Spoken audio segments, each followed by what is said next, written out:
at it again, and we have one with Ben Shapiro. Yes, let's dive in. Joining me now in the audience, Shagun Oduolowu, entertainment journalist, Zoe Tur, pilot and reporter who... This is a top 3 moments of Ben Shapiro, so yeah. Transgender, and Ben Shapiro, for sure, this is top 3. Senior editor, Breitbart News, author of Bullies. Ben, did she deserve this award? For what? for courageously... I'm sorry.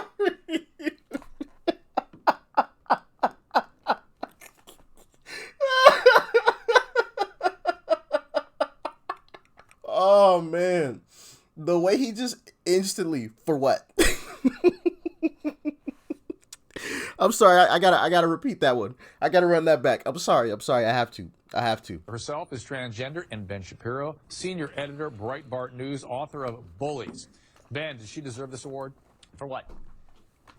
For courageously coming forward, for having been an athlete of great prowess, and now fighting a new battle. What exactly is the battle? I mean, self-definition is what you do, and my baby's doing it at 18 months old. I wasn't aware that you get a medal for it. To come out transgender is horribly difficult. It is the most difficult thing you can do. I've been overseas. I've flown helicopter missions, surveillance missions. I've been shot, stabbed. Being brave is being yourself. And being transgender is about the bravest thing you can do. Did she deserve the award? Yes. Why are we mainstreaming delusion? It's not delusion. Why would you call it delusion? Because Caitlyn Jenner, I'll call him Caitlyn Jenner. No, because it's her. You're not being polite to the pronouns. Because disrespectful. Okay, forget about the disrespect. Facts don't care about your feelings. It turns out that every chromosome, every cell in Caitlyn Jenner's body is male, with the exception of some of his sperm cells. It turns out that his brain structure is male. It turns out that he still has all of his male appendages. How he feels on the inside is irrelevant to the question of his biological sex. I don't agree with that. I'm not on that train. I'm not on... And the way my guy on the left, this guy right here, tried to instantly distance himself from what Ben was saying. Oh, I'm not of that agreeing. I'm not agreeing on that. I do not. It's irrelevant to the question of his biological sex. I don't agree with that. I'm not on that train. I'm not on that train. She wants to be called she. I'm going to call her she. I just have a problem with the message and the messenger. So let's I'm going to do 2 things. I want to reiterate what Zoe said, which is the bifurcation of the courage to come forward after a lifetime as a male and a certain kind of a male, versus did she deserve this award?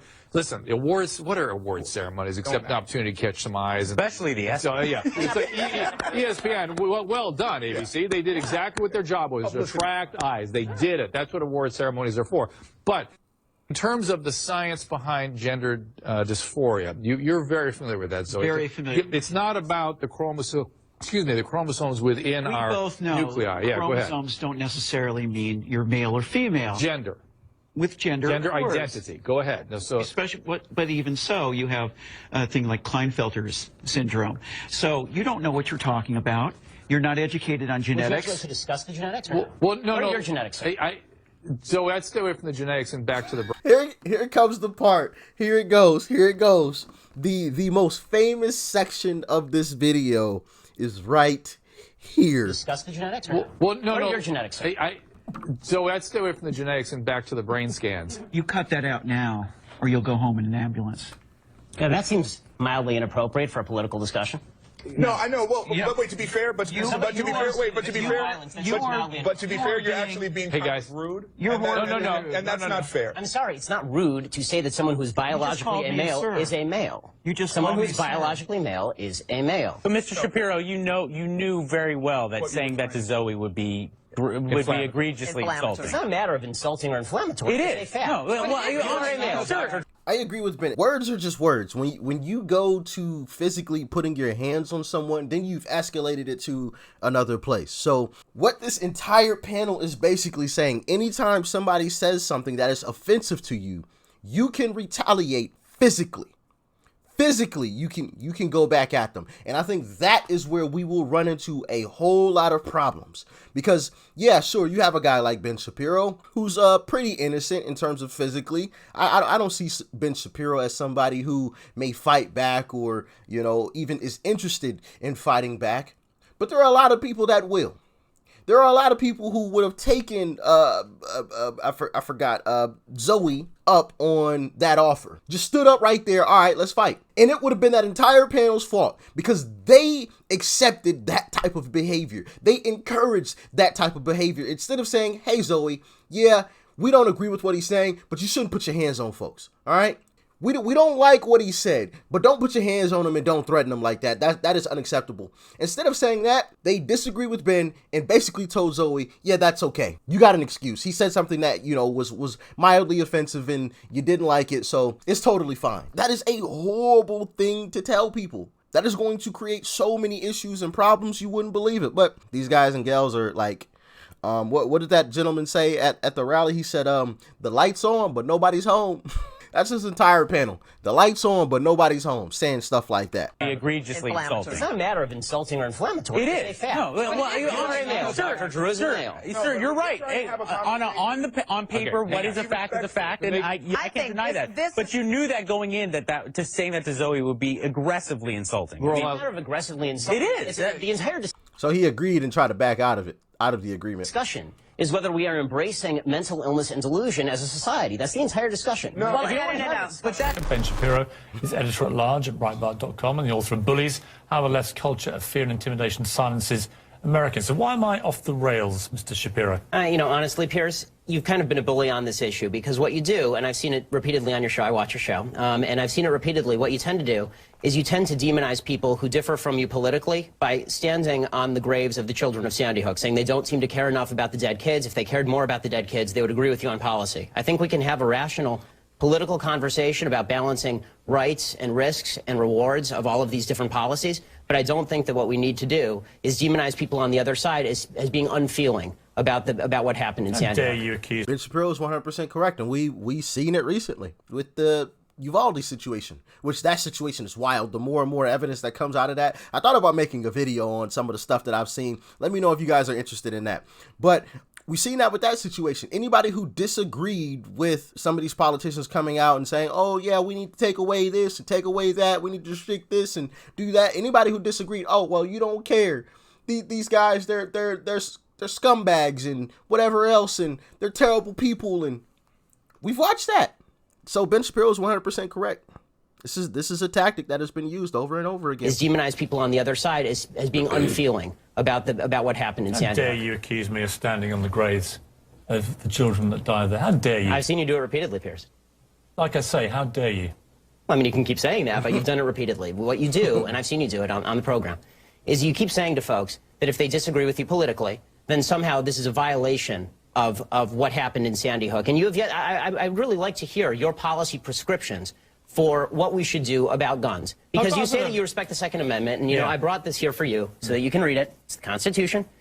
And I would really like for you to explain to me what you would do about guns that would have prevented what happened in Sandy Hook. If you want to do what you did in the UK, right, which is ban virtually all guns, that is at least a fair argument. And we can have a discussion about whether that's something that we ought to do or not. I've made it very clear what I want to do, which is exactly what Mark Kelly wants to do. And in fact, rather than address let's talk about that. Rather than address your comments to me about standing on the graves of children at Sandy Hook, you can address them to Mark Kelly, because he agrees with everything that I've been saying, because he feels the same way, as does his wife. They're gun owners. They both respect the Second Amendment of the Constitution. They don't want to take away anybody's right to defend themselves with guns. Well, they want to take away certain types of guns, obviously. They want to take away assault weapons, which are capable, with magazines like we saw at Aurora and Sandy Hook, of unleashing a ridiculous amount of bullets. Well, this is a question I wanted to ask you, Piers, because I've seen you talk. So can a handgun, but we won't get on that subject. People keep talking about assault weapons because they're high capacity. You know, you can get 50 rounds for a handgun too, right? You know, you can have multiple clips for a handgun too, right? Or multiple handguns in general, right? Anyway. Talk about assault weapons a lot, and I've seen Mark Kelly talk about assault weapons. The vast majority of murders in this country that are committed with guns are not committed with assault weapons, they're committed with handguns. Okay, so are you willing to ban handguns in this country across the country? No, that's not what I'm asking for. Why not? Let me ask you... Don't you care about the kids who are being killed in Chicago as much as the kids in Sandy Hook? Yes, I do. Then why don't you care about banning the handguns in Chicago?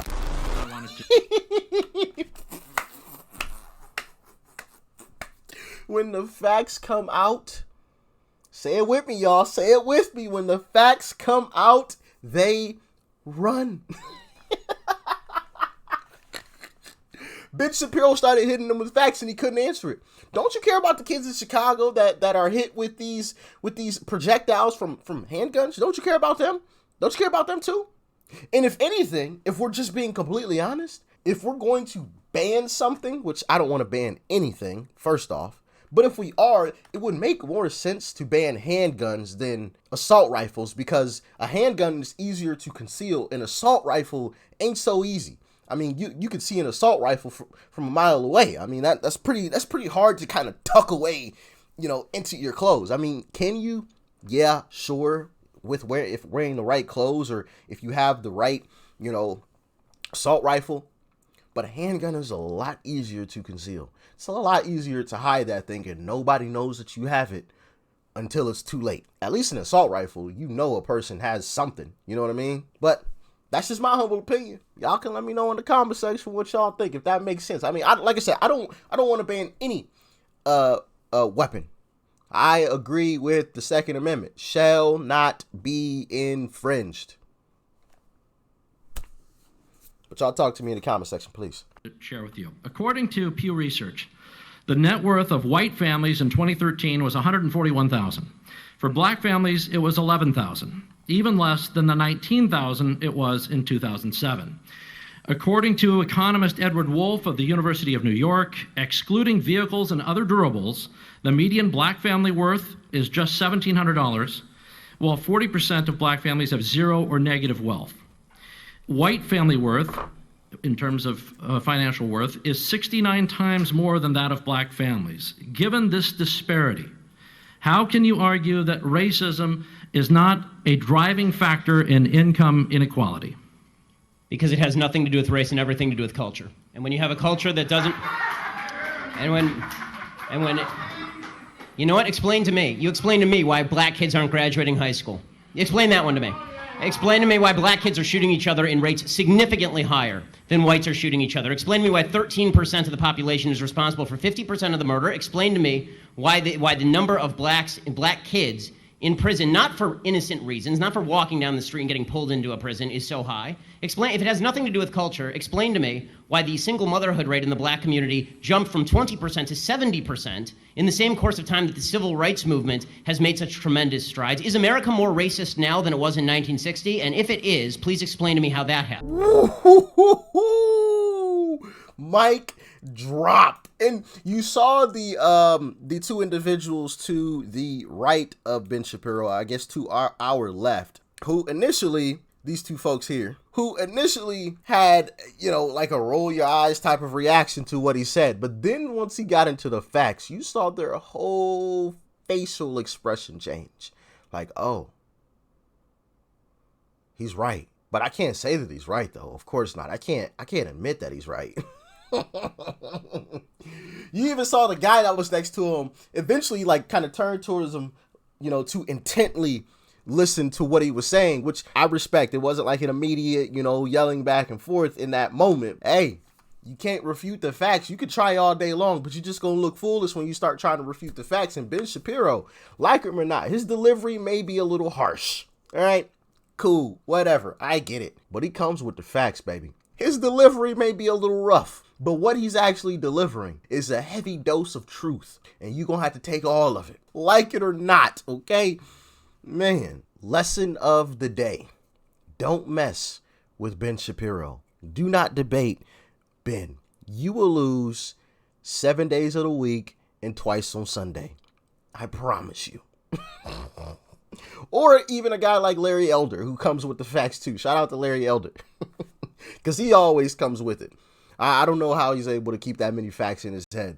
It's crazy. But, or statistics in his head. But as always, y'all let me know what you thought about all of this in the comment section below. Hey, make sure you guys like. Thank you guys. Thank you to every single one of you that have continued to show love and support on these videos and help me out with the YouTube algorithm by liking, leaving a comment, even if it's just for the algorithm. I appreciate every single last one of you guys. And of course, hit that subscribe button if you're new. And share this video too. It's the arrow button that's down below. You can copy the link and paste it anywhere you like, because this channel doesn't grow without your help. I appreciate you guys. Peace and love. I'm out.